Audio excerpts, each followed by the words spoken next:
ಅತ್ತಿಗೆ. ಆಸ್ಥಾ ತಿರುಗಿ ನೋಡಿದಾಗ ಬಾಗಿಲ ಬಳಿ ಆಹಾನ್ ನಿಂತಿದ್ದ. ಇಂದು ಅವನು ಕಾಲೇಜಿಂದ ಬೇಗನೆ ಮನೆಗೆ ಬಂದಿದ್ದ.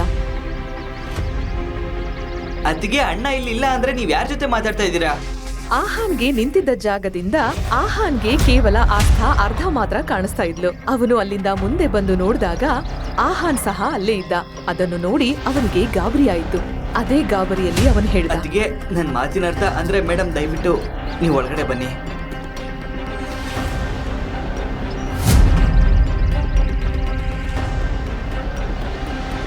ಎಷ್ಟು ದೊಡ್ಡ ಮೋಸ ಇದು ಆಹಾನ್.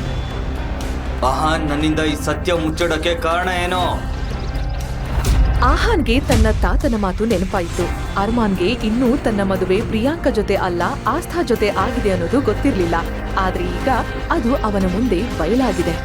ಬ್ರದರ್, ನಾವೆಲ್ಲ ಎಕ್ಸ್ಪ್ಲೈನ್ ಮಾಡ್ತೀವಿ, ಒಂದು ಅವಕಾಶ ಕೊಡಿ. ನಿಮ್ ಮದ್ವೆ ಪ್ರಿಯಾಂಕಾ ಜೊತೆ ಆಗ್ಬೇಕಿತ್ತು, ಆದ್ರೆ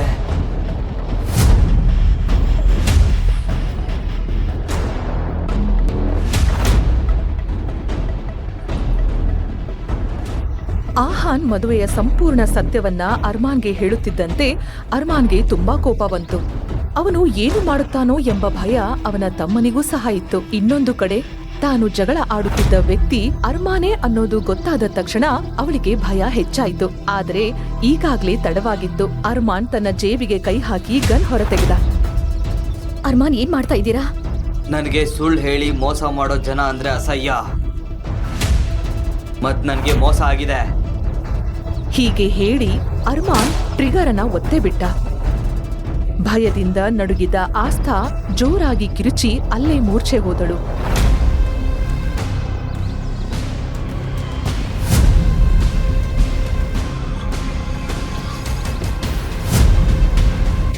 ಆಹಾನ್ ಆಸ್ಥಾಳನ್ನ ಸೋಫಾ ಮೇಲೆ ಮಲಗಿಸಿ ತನ್ನ ಸ್ನೇಹಿತ ಧ್ರುವಗೆ ಮನೆಗೆ ಬರಲು ಕರೆ ಮಾಡಿದ.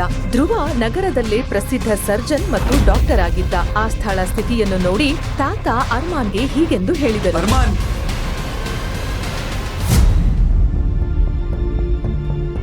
ಅರ್ಮಾನ್, ನಿನ್ನ ಮದ್ವೆ ಪ್ರಿಯಾಂಕಾ ಜೊತೆ ಫಿಕ್ಸ್ ಆಗಿತ್ತು. ಆದ್ರೆ ಅವಳು ಮದ್ವೆ ಆಗೋ ಕೊನೆ ಕ್ಷಣದಲ್ಲಿ ಓಡೋಗಿದ್ಲು. ಅದರಿಂದ ನಿನ್ನ ಮದುವೆನ ಅವಳು ಕಸಿನ್ ಆಸ್ಥಾ ಜೊತೆ ಮಾಡ್ಬೇಕಾಯ್ತಪ್ಪ. ನೀವು ತುಂಬಾನೇ ದೊಡ್ಡ ತಪ್ಪು ಮಾಡಿದ್ರಿ ತಾತ. ನೀವು ಆ ತರ ಮಾಡಬಾರ್ದಾಗಿತ್ತು. ಹೀಗೆ ಹೇಳಿ ಅರ್ಮಾನ್ ಕೋಪದಿಂದ ತನ್ನ ರೂಮಿಗೆ ಹೋದ. ಧ್ರುವ ಬಂದು ಆಸ್ಥಾಳನ್ನ ಚೆಕ್ ಮಾಡಿ ಅವಳಿಗೆ ಇಂಜೆಕ್ಷನ್ ಕೊಟ್ಟ. ಚಿಂತೆ ಮಾಡೋ ಅಗತ್ಯ ಇಲ್ಲ, ನಾನು ಮೆಡಿಸಿನ್ಸ್ ಕೊಟ್ಟಿದ್ದೀನಿ. ಅತ್ತಿಗೆಗೆ ಸ್ವಲ್ಪ ಹೊತ್ತಲ್ಲಿ ಪ್ರಜ್ಞೆ ಬರುತ್ತೆ. ಧ್ರುವನ ಮಾತು ಮುಗಿತಿದ್ದ ಹಾಗೆ ಅರ್ಮಾನ್ನ ರೂಮ್ನಿಂದ ಮತ್ತೊಂದು ಗನ್ ಶಾಟ್ ಶಬ್ದ ಕೇಳಿಸ್ತು. ಎಲ್ಲರೂ ಬೆಚ್ಚಿ ಬಿದ್ದರು. ಅವರು ಅರ್ಮಾನ್ನ ರೂಮ್ ಕಡೆಗೆ ಓಡಿ ಹೋದರು. ಅಲೋಕ್ ಸಿಂಘಾನಿಯಾ ಬೆವರಿನಿಂದ ಮುಳುಗಿ ಹೋಗಿದ್ದರು. ಅರ್ಮಾನ್ನ ರೂಮ್ ಹೊರಗೆ ಓಡಲು ಕೂಡ ಅವರಿಗೆ ಶಕ್ತಿ ಇರಲಿಲ್ಲ. ಅವರು ಒಳಗೆ ಹೋದಾಗ ಅರ್ಮಾನ್ನ ಕೈಯಿಂದ ರಕ್ತ ಬರುವುದನ್ನು ನೋಡಿದರು. ಅರ್ಮಾನ್ ಬ್ರೋ, ಏನಿದು? ಧ್ರುವ್, ನೋಡು ಇದು. ಹೇಗೋ ಕಷ್ಟಪಟ್ಟು ರೂಮ್ ತಲುಪಿದ ತಾತನಿಗೆ ಅವನ ಕೈಯಲ್ಲಿ ರಕ್ತ ನೋಡ್ತಿದ್ದ ಹಾಗೆ ಜ್ಞಾನ ತಪ್ಪಿ ಬಿದ್ದೋದ್ರು. ಧ್ರುವ್, ತಾತನ್ ನೋಡು. ತಾತ ತಾತ ಉಸಿರಾಡಲು ಕಷ್ಟಪಡುತ್ತಿರುವುದನ್ನು ಕಂಡ ತಕ್ಷಣ ಅರ್ಮಾನ್ ಬೇಗನೆ ಧ್ರುವನಿಗೆ ಕಾರ್ ತರಲು ಹೇಳಿದ. ತಾತ ಅರ್ಮಾನ್ ಮತ್ತೆ ಉಳಿದವರು ತಾತನನ್ನ ಕರೆದುಕೊಂಡು ಹೋಗುವಾಗ ಆಸ್ಥಾಗೆ ಇನ್ನೂ ಪ್ರಜ್ಞೆ ಬಾರದಿರುವುದನ್ನು ನೋಡಿದರು. ಪ್ರಜ್ಞೆ ಇಲ್ಲದೆ ಆಸ್ಥಾ ಇನ್ನೂ ಕೂಡ ಸೋಫಾ ಮೇಲೆ ಮಲಗಿದ್ದಳು. ಎಲ್ಲರಿಗಿಂತ ಮೊದಲು ಅರ್ಮಾನ್ನ ದೃಷ್ಟಿ ಆಸ್ಥಾಳ ಮೇಲೆ ಬಿತ್ತು. ಅರ್ಮಾನ್ ತುಂಬಾನೇ ಕೋಪದಿಂದ ಆಸ್ಥಾಳ ಕಡೆಗೆ ನೋಡಿದ. ತಾತನ್ ಈ ಪರಿಸ್ಥಿತಿಗೆ ನೀನೇ ಕಾರಣ. ಇದಕ್ಕೆ ನಾನ್ ನಿನ್ಗೆ ಸರಿಯಾಗಿ ಪಾಠ ಕಲಿಸ್ತೀನಿ. ಸ್ವಲ್ಪ ಹೊತ್ತಿನಲ್ಲಿ ಅವರು ತಮ್ಮ ತಾತನನ್ನು ನಗರದ ದೊಡ್ಡ ಹಾಸ್ಪಿಟಲ್ಗೆ ಕರೆದುಕೊಂಡು ಹೋದರು. ತಾತನನ್ನು ಎಮರ್ಜೆನ್ಸಿಗೆ ಕರೆದುಕೊಂಡು ಹೋದರು. ಇನ್ನೊಂದು ಕಡೆ ಆಸ್ಥಾಗೆ ಎಚ್ಚರವಾಯಿತು. ಆದರೆ ಅವಳ ತಲೆ ಭಾರ ಎನಿಸ್ತಾ ಇತ್ತು. ಮನೆಯಲ್ಲಿ ಯಾರೂ ಇಲ್ಲದಿರುವುದರಿಂದ ಅವಳು ಎಲ್ಲರನ್ನೂ ಹುಡುಕಲು ಪ್ರಾರಂಭಿಸಿದಳು. ತಾತ, ತಾತ, ಆಹಾನ್, ಯಾರಾದ್ರೂ ಇದೀರಾ? ಮ್ಯಾಮ್. ನೀವ್ಯಾರು? ಮತ್ತೆ ನನ್ನನ್ನು ಯಾಕೆ ಹೀಗೆ ತಡಿತಾ ಇದ್ದೀರಾ? ಮ್ಯಾಮ್, ನಾನು ದೇವ್. ಈಗ ಮನೇಲಿ ಯಾರು ಇಲ್ಲ, ಮತ್ತೆ ನಿಮ್ಗೆ ಹೊರಗಡೆ ಹೋಗೋಕ್ ಪರ್ಮಿಷನ್ ಇಲ್ಲ. ಮನೇಲಿ ಯಾರು ಇಲ್ಲ ಅಂತಂದ್ರೆ ಇಷ್ಟೊತ್ತು ಎಲ್ಲ ಇಲ್ಲೇ ಇದ್ರಲ್ವಾ? ತಾತ ಎಲ್ಲಿ? ದೊಡ್ಡ ಯಜಮಾನ್ರು ಆರೋಗ್ಯ ಸ್ವಲ್ಪ ಏರುಪೇರಾಗಿದೆ. ಅವ್ರನ್ನ ಎಲ್ಲರೂ ಹಾಸ್ಪಿಟಲ್ ಕರ್ಕೊಂಡು ಹೋಗಿದ್ದಾರೆ. ನಾನು ಈಗಲೇ ಅವ್ರ ಬಳಿ ಹೋಗ್ಬೇಕು. ಐ ಆಮ್ ಸಾರಿ ಮ್ಯಾಮ್, ಅಂದ್ರೆ ಅರ್ಮಾನ್ ಸರ್ ಅವ್ರ ಪರ್ಮಿಷನ್ ಇಲ್ಲದೆ ನಾನು ನಿಮ್ಮನ್ನ ಹೊರಗಡೆ ಹೋಗೋದಕ್ಕೆ ಬಿಡಲ್ಲ. ನನಗೆ ಯಾರ ಪರ್ಮಿಷನ್ ಕೂಡ ಬೇಕಾಗಿಲ್ಲ. ಆಸ್ಥಾಳ ಹಠದ ಮುಂದೆ ದೇವ್ ಸೋಲಲೇಬೇಕಾಯಿತು. ಅವನು ಅವಳನ್ನು ಕಾರಿನಲ್ಲಿ ಹಾಸ್ಪಿಟ್ಲಿಗೆ ಕರೆದುಕೊಂಡು ಹೋದ. ಅಲ್ಲಿ ಹಾಸ್ಪಿಟಲ್ನ ವಾತಾವರಣ ತುಂಬಾ ಗಂಭೀರವಾಗಿತ್ತು. ಧ್ರುವ ವಾರ್ಡ್ನಿಂದ ಹೊರಗಡೆ ಬಂದ. ಅರ್ಮಾನ್ ಬ್ರೋ, ತಾತನ್ ಕಂಡೀಷನ್ ತುಂಬಾ ಕ್ರಿಟಿಕಲ್ ಆಗಿದೆ. ಇದು ಸೆಕೆಂಡರಿ ಹಾರ್ಟ್ ಅಟ್ಯಾಕ್. ಅವ್ರಿಗೆ ಸ್ವಲ್ಪ ಸ್ಟ್ರೆಸ್ ಕೊಟ್ರೆ ನಾವು ಅವ್ರನ್ನ ಕಳ್ಕೋಬಹುದು. How dare you Dhruv? ನನ್ನ ತಾತನಿಗೆ ಏನೂ ಆಗಲ್ಲ. ಇದನ್ನ ನೀನು ಸರಿಯಾಗಿ ನೆನ್ಪಲ್ಲಿಟ್ಕೋ. ನಿಜ ಏನಂದ್ರೆ ಅರ್ಮಾನ್ ಬ್ರೋ, ಯಾವಾಗ್ಲೂ ನಿಮ್ ಕೋಪ ಮತ್ತೆ ಹಠ ಅವ್ರ ಜೀವಕ್ಕೆ ಅಪಾಯ ತರ್ತಾ ಇದೆ. ಈಗ ಏನು ಮಾಡಕ್ಕಾಗಲ್ಲ. ಅರ್ಮಾನ್, ಅವನನ್ನ ಬಿಡು. ಅರ್ಮಾನ್ನ ಸ್ನೇಹಿತರಾದ ಆಕಾಶ್ ಮತ್ತು ಸುಮಿತ್ ಮಧ್ಯೆ ಬಂದರು. ಅರ್ಮಾನ್ ಸಂಪೂರ್ಣವಾಗಿ ಕಂಗಾಲಾಗಿದ್ದ. ಅವನು ಒಬ್ಬನೇ ಗೋಡೆಯ ಬಳಿ ಹೋಗಿ ನಿಂತಿದ್ದ. ಆಗಲೇ ಗ್ಯಾಲರಿಯ ಇನ್ನೊಂದು ಕಡೆಯಿಂದ ಓಡುತ್ತಾ ಬಂದ ಆಸ್ಥಾ ಅರ್ಮಾನ್ ಕಡೆಗೆ ಡಿಕ್ಕಿ ಹೊಡೆದಳು. ಅವಳು ಮೇಲೆ ನೋಡಿದಾಗ ಬೆಂಕಿಯಂತೆ ಕೋಪದಿಂದ ಕುದಿಯುತ್ತಿದ್ದ ಅರ್ಮಾನ್ ಸಿಂಘಾನಿಯಾ ನಿಂತಿದ್ದ. ನೀನ್ ಇಲ್ಲೇನ್ ಮಾಡ್ತಿದ್ಯಾ? ನಾನು ತಾತ ಅವ್ರನ್ನ ನೋಡ. ತಾತನ್ನ ಸಾವಿಗಂಚು ತಳ್ಳದ ಮೇಲೆ ಇಲ್ಲಿಗೆ ಬಂದು ಡ್ರಾಮಾ ಮಾಡಕ್ಕೆ ಎಷ್ಟು ಧೈರ್ಯ ನಿನ್ಗೆ? ಆಸ್ಥಾ ನಡುಗುತ್ತಾ ಇದ್ದಳು. ತಾನು ಮದುವೆಯಾದ ವ್ಯಕ್ತಿ ಇಷ್ಟು ಕ್ರೂರಿಯಾಗಿರುತ್ತಾನೆ ಎಂದು ಅವಳು ಊಹಿಸಿರಲಿಲ್ಲ. ದಯವಿಟ್ಟು ತಾತನ ನೋಡೋದಕ್ ಬಿಡಿ ಪ್ಲೀಸ್. ಏಯ್, ಅವ್ರನ್ನ ನೀನು ತಾತ ಅಂತ ಕರಿಬೇಡ. ಅವರು ನನ್ ತಾತ. ನೀನು ನಿನ್ ಸೌಂದರ್ಯದ ಬಲೆಯಿಂದ ನನ್ನನ್ನ ಬಳಸ್ಕೋಬಹುದು ಅಂತ ಅನ್ಕೊಂಡಿದ್ಯಾ ನೀನು? ಮತ್ತೆ ನಿನ್ನ ಇನ್ನೋಸೆಂಟ್ ಡ್ರಾಮಾ ಇಂದ ನನ್ನ ಮನೆಯವ್ರನ್ನ ಗೆಲ್ಬಹುದು ಅಂತ ಅನ್ಕೊಂಡಿದ್ಯಾ? ಅದು ಯಾವತ್ತು ಈಡೇರಲ್ಲ. ನಾನ್ ಯಾವತ್ತು ನೀನ್ ಈ ಸೌಂದರ್ಯಕ್ಕೆ ಬೀಳಲ್ಲ. ಆಸ್ಥಾ ಏನೋ ಹೇಳಲು ಯತ್ನಿಸಿದಳು, ಆದರೆ ಮಾತು ಅವಳ ಗಂಟಲಲ್ಲೇ ಸಿಲುಕಿತು. ಆಗ ಹಿಂದೆ ದೇವ್ನ ಧ್ವನಿ ಕೇಳಿಸಿತು. ಬಾಸ್, ತಾತಂಗೆ ಪ್ರಜ್ಞೆ ಬಂತು. ಅವ್ರು ನಿಮ್ಮನ್ನ ನೋಡ್ಬೇಕು ಅಂತ ಹೇಳ್ತಾ ಇದಾರೆ. ಅರ್ಮಾನ್ ಆಸ್ಥಾಳ ಕೈಯನ್ನು ಪಟ್ಟಂತ ಬಿಟ್ಟು ಅಲ್ಲಿಂದ ವಾರ್ಡ್ ಕಡೆಗೆ ಓಡಿದ. ಅವನನ್ನ ನೋಡಿ ತಾತ ಹೀಗೆಂದರು. ಅರ್ಮಾನ್, ನನಗೆ ಗೊತ್ತಿದೆ ನಿನಗೆ ಈ ಮದುವೆ ಇಷ್ಟ ಇರಲಿಲ್ಲ ಅಂತ. ಆದ್ರೆ ಆಸ್ಥಾ ಈ ಮನೆ ಸೊಸೆ. ಅವಳನ್ನ ನೀನು ಚೆನ್ನಾಗಿ ನೋಡ್ಕೋಬೇಕು. ತಾತ, ಆ ಹುಡುಗಿ ನನ್ನ ಜೀವನದಲ್ಲಿ ಯಾವತ್ತೂ ಭಾಗಿಯಾಗಲ್ಲ. ಅರ್ಮಾನ್ ಬ್ರೋ, ನೀವೇನ್ ಹೇಳ್ತಾ ಇದ್ದೀರಾ? ಅತ್ತಿಗೆ ಹೊರಗಡೆನೇ ಇದ್ದಾರೆ. ಯಾರು ಅತ್ಗೆ? ಅವಳು ನಿನ್ನ ಅತ್ಗೆ ಅಲ್ಲ.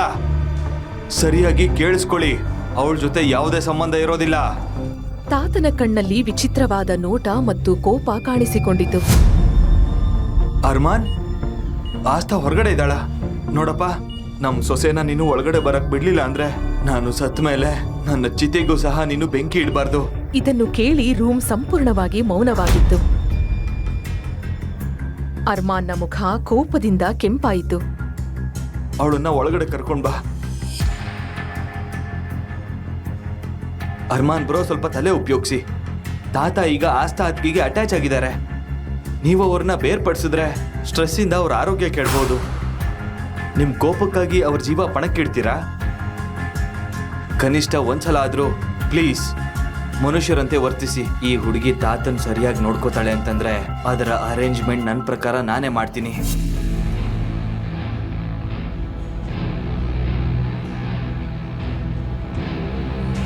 ನಿನ್ ಬುದ್ಧಿವಂತಿಕೆ ಮೆಚ್ಚಬೇಕು. ಮನೆಗೆ ಬರ್ತಾ ಇದ್ದಂಗೆ ಯಾರನ್ನ ಬಲೆಗೆ ಹಾಕೋಬೇಕು ಅಂತ ನಿನಗೆ ಚೆನ್ನಾಗಿ ಗೊತ್ತಿತ್ತು ಅನ್ಸುತ್ತೆ.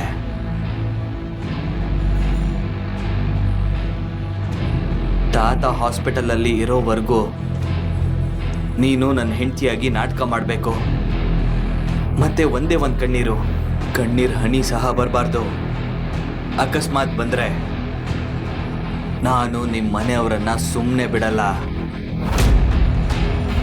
ಕೂದಲು ಸರಿ ಮಾಡ್ಕೊಂಡು ಒಳಗ್ ಬಾ.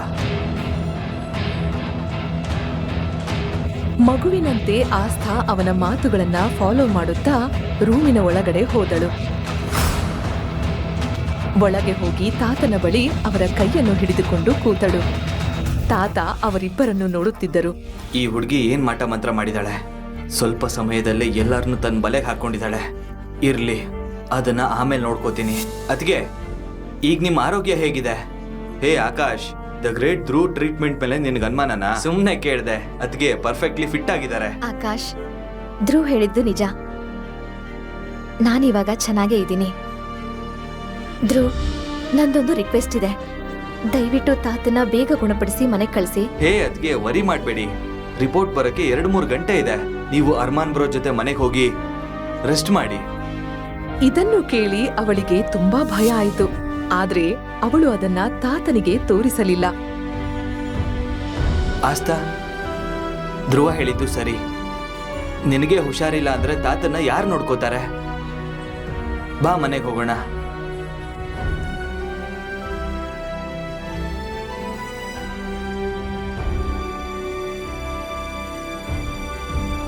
ಸುಮಿತ್, ನಾನೇನ್ ಕೇಳಿಸ್ಕೊಂಡೆ, ನೀನು ಅದನ್ನೇ ಕೇಳಿಸ್ಕೊಂಡ್ಯಾ? ಅಣ್ಣಂಗೆ ಏನಾಗಿದೆ? ನನಗೆ ಗೊತ್ತು, ಅದ್ಗೆ ಮ್ಯಾಜಿಕ್ ಕೆಲಸ ಮಾಡಿದೆ.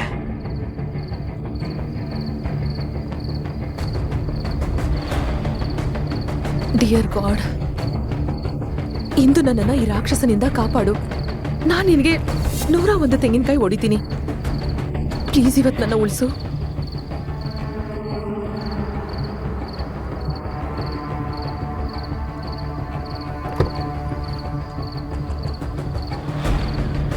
ಮೆನ್ಷನ್ ತಲುಪುತ್ತಿದ್ದ ಹಾಗೆ ಅರ್ಮಾನ್ ಹಿಂದೆ ತಿರುಗಿ ನೋಡದೆ ಸೀದಾ ಒಳಗಡೆ ಹೋದ. ದೇವ್ ಆಸ್ತಾಗಾಗಿ ಕಾರ್ನ ಡೋರ್ ತೆಗೆದ.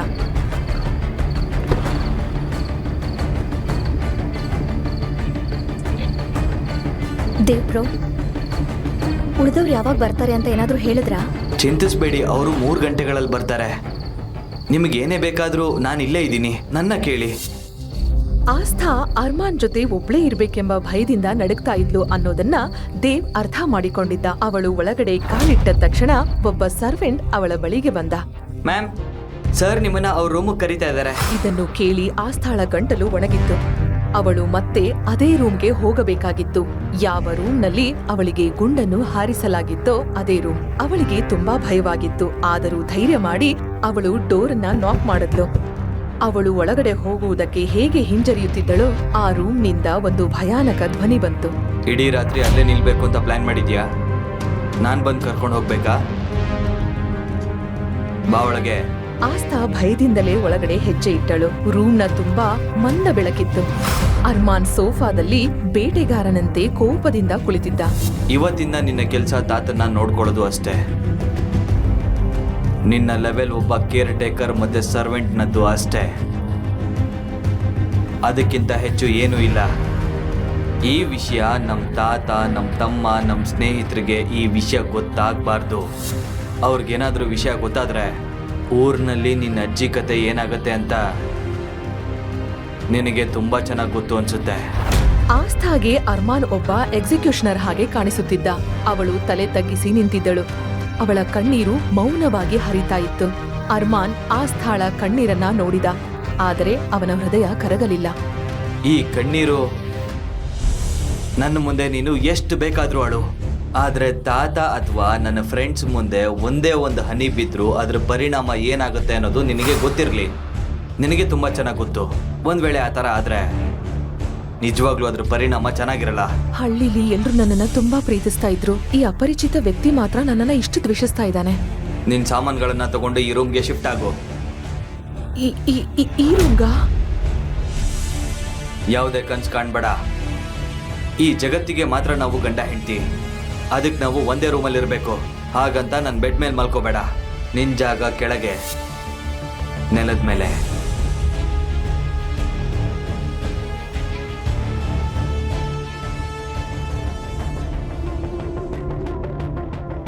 ಆಸ್ಥಾ ತಾತ ಕೊಟ್ಟಿದ್ದ ಅದೇ ರೂಮ್ಗೆ ಓಡಿ ಹೋಗಿ ರೂಮ್ ಒಳಗಡೆ ಜೋರಾಗಿ ಅಳತೊಡಗಿದಳು. ಆದ್ರೆ ಆಗಲೇ ಅವಳಿಗೆ ಅರ್ಮಾನ್ ಅಜ್ಜಿ ಬಗ್ಗೆ ಹೇಳಿದ ಮಾತು ನೆನಪಾಯ್ತು. ಊರ್ನಲ್ಲಿ ನಿನ್ನ ಅಜ್ಜಿ ಕತೆ ಏನಾಗತ್ತೆ ಅಂತ ನಿನಗ್ ಚೆನ್ನಾಗ್ ಗೊತ್ತು ಅಲ್ವಾ?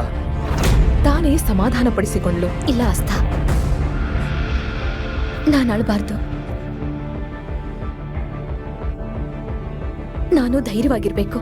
ನನ್ನ ಅಜ್ಜಿ ಮತ್ತೆ ತಾತನ ಸುರಕ್ಷತೆಗಾಗಿ ನಾನು ಆ ರಾಕ್ಷಸನನ್ನ ಎದುರಿಸಲೇಬೇಕು. ಆಸ್ಥಾ ತನ್ನ ಚಿಕ್ಕ ಬ್ಯಾಗ್ ತೆಗೆದುಕೊಂಡು ಮತ್ತೆ ಅರ್ಮಾನ್ನ ರೂಮ್ಗೆ ಹಿಂದಿರುಗಿದಳು.